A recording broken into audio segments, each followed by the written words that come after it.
Bonjour, c'est Dr. Larry Taylor. Pour le jour de la Terre, j'aimerais faire une histoire des guerres et de l'environnement. Et puis,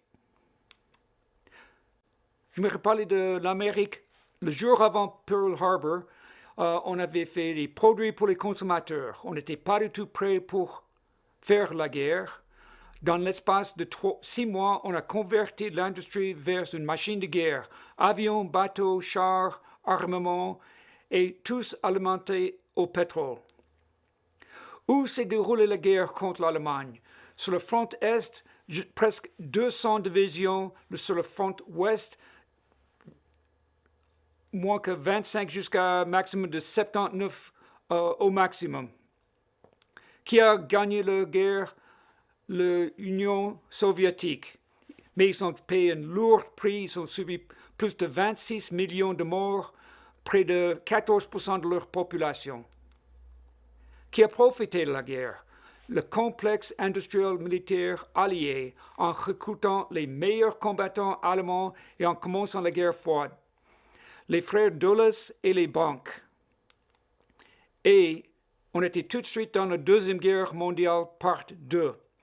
Le militaire américain, la CIA, OTAN, ils ont fait plus de 180 interventions dans des pays étrangers. On va faire une avance rapide jusqu'en 1970. Vous vous rappelez la guerre américaine? Peut-être ça, c'est les Vietnamiens qui ont dit ça. C'est eux qui ont payé le plus lourd prix, donc pourquoi pas dire c'est la guerre américaine? Ça, c'est la menace en face de moi et mes camarades de classe. Et on avait aussi les problèmes avec l'écologie. Ça, c'est un fleuve qui a fait feu plusieurs fois. On avait commencé avec le jour de la Terre le 22 avril 1970. J'avais 13 ans. Mais notre directeur de l'école a dit que nous ne pouvions pas protester. Est-ce que ça semble familier? Donc nous avons quand même protesté et combiné avec une manifestation anti-guerre. Qu'avons-nous accompli? Nous avons finalement gagné une bataille contre le complexe militaro-industriel. Ils ont mis en place l'Agence pour protection de l'environnement. Mais honnêtement, nous n'avons rien accompli. La guerre froide a continué, combustibles fossiles brûlés. Nous avons laissé la bataille pour nos enfants et petits-enfants. Qu'est-ce que j'ai fait après? J'ai travaillé sur les équipes d'arpentage dans le Wyoming pour l'énergie. J'ai posé des bâtons pour la mine Black Thunder, la mine de charbon la plus grande du monde jusqu'à Adani.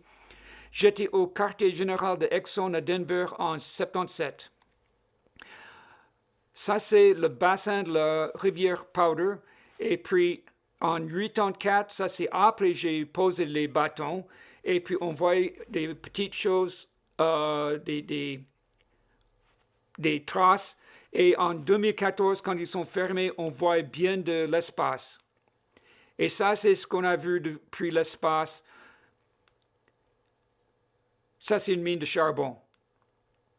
Quand j'étais dans le quartier général d'Exxon, dans les années 70, ils venaient de produire une étude climatique. Ils ont vu que le CO2 augmentait en raison des combustibles fossiles. Ils ont vu que c'était un problème. Qu'est-ce qu'ils ont fait? Ils ont caché cette étude.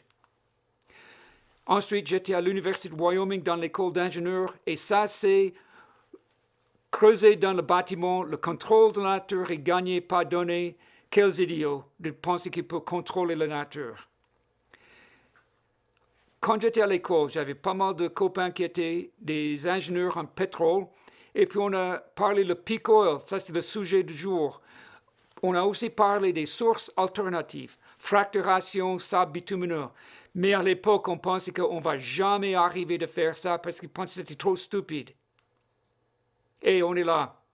Ça, c'est fracturation. Ça, c'est un champ tout près de chez moi, quand j'ai grandi. Ça, c'est des sables bitumineux. Et si vous regardez ces nuages, moi, je n'ai jamais vu des nuages comme ça dans le monde quand j'étais jeune. On a complètement changé notre climat. J'avais une proche qui enseignait des cours dans la science du climat. Et puis, on avait des discussions avec son département. C'est la première fois que j'ai appris les choses sur les gaz à effet de serre et leurs effets, et il a ensuite travaillé à la NOAA. On va faire une avance rapide jusqu'en 2010, parce qu'à l'époque, l'Agence internationale de l'énergie et le OCDE sont décidés de faire une étude pour changer, pour aller vers les voitures électriques. L'Allemagne et la France, ils ont promis de mettre 1 million de chargeurs pour les voitures électriques d'ici 2015. Et le but, c'était d'avoir 40% des véhicules électriques d'ici 2017. Aujourd'hui, il y a moins de 14 000 chargeurs dans les pays et moins de 2% des véhicules sont électriques. Seulement la Norvège a 50% des voitures électriques aujourd'hui. Mais ne commençons-nous pas déjà à aller électrique? Non, on pense, mais c'est un mensonge. On a seulement assez de batteries pour 4% de nos véhicules d'être électriques d'ici 2023. C'est quoi la solution? Mais les accords de Paris a dit qu'il faut garder-le dans le sol. Nous devons arrêter de brûler les combustibles fossiles. Mais le lobby pétrolier, ils sont effrayés par les voitures électriques. Ils ont encouragé l'industrie à investir davantage dans le plastique. Et vous croyez qu'on a un problème dans le plastique aujourd'hui? Vous savez que 53% de tout le plastique dans le monde, c'est Nestlé pour l'alimentation. Et on regarde le niveau où on est maintenant et il veut faire un niveau beaucoup plus élevé. On va mourir avec le plastique. Le climat. Où sommes-nous aujourd'hui? Nous étions entre le 4e et le 7e total le plus bas pour l'étendue de la glace de mer Arctique. Mais j'avais dit l'automne passé qu'il y avait 2 niveaux minimum pour la glace, le 15 septembre, mais aussi le 23 septembre. Depuis Noël, on n'avait aucun endroit dans le monde qui était en dessous de moins 40 degrés, ni en Arctique, ni en Groenland, même en hauteur. Et on était entre le 4e et le 7e le plus bas jusqu'en mars. Et en avril, on a fait chute libre et on est plus bas de loin. Et merci à Zach Leib. Le problème, c'est l'effet fromage suisse. Il mesurait la glace de mer pourrie. Vous n'achetez pas jamais de fromage suisse par volume. Ils ne se rendaient pas compte les fissures qu'il y avait dans la glace. Nous sommes dans une urgence climatique. Prenons ceci aussi sérieusement que la Deuxième Guerre mondiale. Le concept Windy Day, si on laisse toute la Chine de faire toute la production nécessaire, il faut faire une expédition qui est aussi grave. Nous devons construire des usines localement, nous devons former les jeunes à installer les panneaux solaires, construire et réparer les voitures électriques et convertir les voitures thermiques en voitures électriques. Il faut avoir les usines de coopératives de travail pour faire les batteries, les panneaux solaires, des éoliens et les marées motrices, les petites maisons et construire les gilets jaunes et les fourches. Il faut avoir les fermes locales jusqu'à ce que nous électrifions le transport.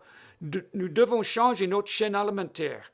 Nous devons planter du chanvre et le bambou. C'est bien pour la détoxification du sol, rétablir le réseau de microfilaments dans le sol, remplacer le plastique. Et c'est 7 fois mieux comme piège à CO2 que les arbres. Mettons-nous au travail. Merci. Je suis Larry Taylor avec Windy Day. On est les fiers sponsors du Baffin Bay Big Wave Surf Contest août 2019. Et vous pouvez acheter les t-shirts et les gilets jaunes ici en bas. Merci.